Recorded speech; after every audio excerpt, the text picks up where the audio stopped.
You know what's worse than a 14-hour flight? A 14-hour flight where a person literally dies right next to you. On a flight from Australia after a passenger unexpectedly died on board the flight. The body then seated next to an Australian couple for hours. Yeah, so not only did this couple have to watch somebody else die right next to them, but they literally had to sit next to that person's dead corpse. That's not exactly what most people sign up for when you're booking a flight. Like, you're just trying to enjoy whatever movie or show that you're watching right in front of you, and instead, you're stuck trying to play the world's most awkward game of don't look over there. Now, there aren't too many details surrounding the woman's condition. All we know right now is that she left the bathroom, tried to walk a little bit, and then suddenly collapsed right after. And the couple that had to sit next to this person's dead body, they actually got to do an interview and explain everything that happened from their point of view. So, Mitch, if you can just sort of explain what happened on the flight, because I know this woman walked out of the bathroom and collapsed next to your seat. How did that then play out? Well, the staff were there in no time, and I pat them on the back. They did a wonderful job trying to revive her. It was right beside me in the aisle, and they did everything they could, but unfortunately the lady couldn't be saved. Now, according to the International Air Transport Association, there are some clear procedures that you're supposed to follow in the case of an emergency where someone literally dies on board. So if the aircraft is full, you put the person's body back in their own seat, but if the plane is not full, you can move that person to a seat with very few passengers nearby. So did the flight crew follow these guidelines? Well, not exactly. Then they went to try and move her, and they put her in this chair, and they tried to wheel her up towards business class, but she was quite a large lady, and they couldn't get her through the aisle. So they looked a bit frustrated, and then they just looked at me and saw seats were available beside me. And they just said to me, "Can you move over, please?" And I just said yes, no problem, and then they placed the lady in the chair that I was in. So the crew tried to move her to a business class seat because there was presumably a business class seat that was available, and obviously that's going to have a lot more space. But since the crew couldn't actually get her there, they said, well, since we can't get her to that business class seat, let's just make it easier on ourselves and put her next to a bunch of passengers over here. Well, this corpse is then placed next to you.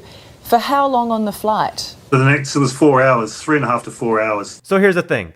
The flight attendants didn't explicitly tell the couple that you are not allowed to move your seats, but they also didn't give them any option to move either. They kind of just asked them to scoot over so we can put this dead body right next to you, and you can just figure the rest out on your own. Now, some woman behind them actually noticed what was going on, and they offered Jennifer here a seat next to her. And luckily a lady behind me on the other aisle, and she said, darling, come here, a lovely English lady. And I sat next to her. So Mitch was across the aisle then from me for the rest of the flight. There were empty seats on the plane. Did cabin crew offer to move you? No, they just asked me to move. International guidelines are pretty clear on this, that unless it's a full flight, and it wasn't, that they should move you to another seat with few other passengers nearby. You weren't given that option? No. But Mitchell stayed put. And now some people are criticizing him, saying, well, why didn't you just get up and move your seats like your wife did? Now, it's really easy for all of us to sit down in a stress-free environment where we can just be armchair critics and say, this is what you did wrong and this is what you should have done instead. But when someone dies right next to you and now you're forced to sit next to their body for the duration of your entire flight, your brain isn't exactly firing on all cylinders. Like, you're not sitting there thinking, okay, let me calmly assess all of my options so I can come to the most rational decision. No, you're thinking, what the fuck is going on right now, and what am I supposed to do? So even though it's easy to look at this in hindsight and go, yeah, Mitchell, if you were so bothered by this, you should have just moved. But the problem is that the flight crew didn't communicate anything to him at all. This whole problem could have been completely avoided if the flight crew just came up to him and said, hey, look, I know this is a really uncomfortable situation for you, so feel free to take another seat anywhere else you would like. Just taking 5 seconds to communicate that to him, and this whole story wouldn't have made a headline. I would have thought with airlines that there would be somewhere to actually put these bodies so they weren't having to be placed next to passengers. Now, I don't think airplanes have a storage unit for dead bodies. I mean, they barely have enough space for carry-ons, let alone something designated for this. And airlines are going to try to squeeze every single inch of space that they have for profit. So I don't think adding a morgue is exactly on their priority list. Some type of protocol, definitely. We totally understand and we can't hold the airlines responsible for the poor lady's death. But surely after that, there has to be a protocol that then looks after the customers. All they wanted to do was have a better protocol where Mitchell wouldn't have to spend the rest of his flight next to a dead body. Now, just when you thought that the situation couldn't get any worse, it did. And there was another situation at the end when we landed, They told us in our area to stay in our seats, and then the ambulance officers and the police came in, and then the ambulance officers started pulling the blankets off the lady right beside me. I was there, and I got to see her face. Yeah, it wasn't nice. Traumatic. Seriously.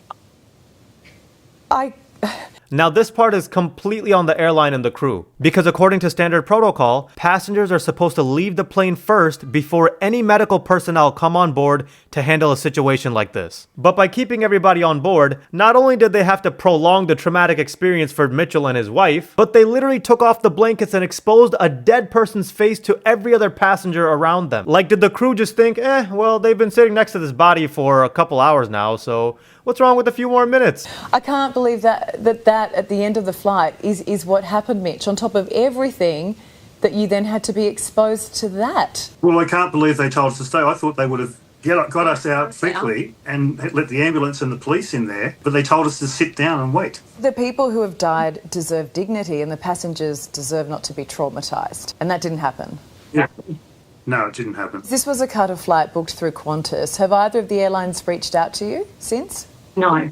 No, we haven't heard from anybody. I feel like after a situation like this, the absolute least you could do is send the couple a follow-up email just saying, we're so sorry you had to go through this experience. Hell, airlines do things like giving you travel credit for way smaller inconveniences, like getting your flight delayed, but forcing passengers to stay in their seat while medical crew can come in and uncover the body for everyone else to see, even though this is against international airline protocol, is a complete fuck up on their part. No one at all. We've sent several emails to Qantas, one when we were in Doha, and nothing. I can really see how this has got to both of you, particularly you, Jenny, and you'd expect some kind of apology or some support. They have a duty of care to their customers as well as their staff that, we should be contacted and make sure that, do you need some support? Do you need some counselling? Because this has never happened to us before.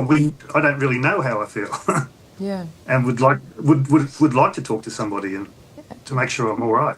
And then for the couple to hear absolutely nothing back from the airline after this situation, especially when they were being super compliant and super reasonable about the whole situation, just makes me feel so much more bad for them. Like, think about it. They could have went full-on Karen mode. They could have screamed at the top of their lungs, cursed out the flight crew, demanded that they get free flights for the rest of their life, or done any other outrageous thing. But they complied with everything that the crew did, and they did absolutely nothing wrong. And what did they get in return?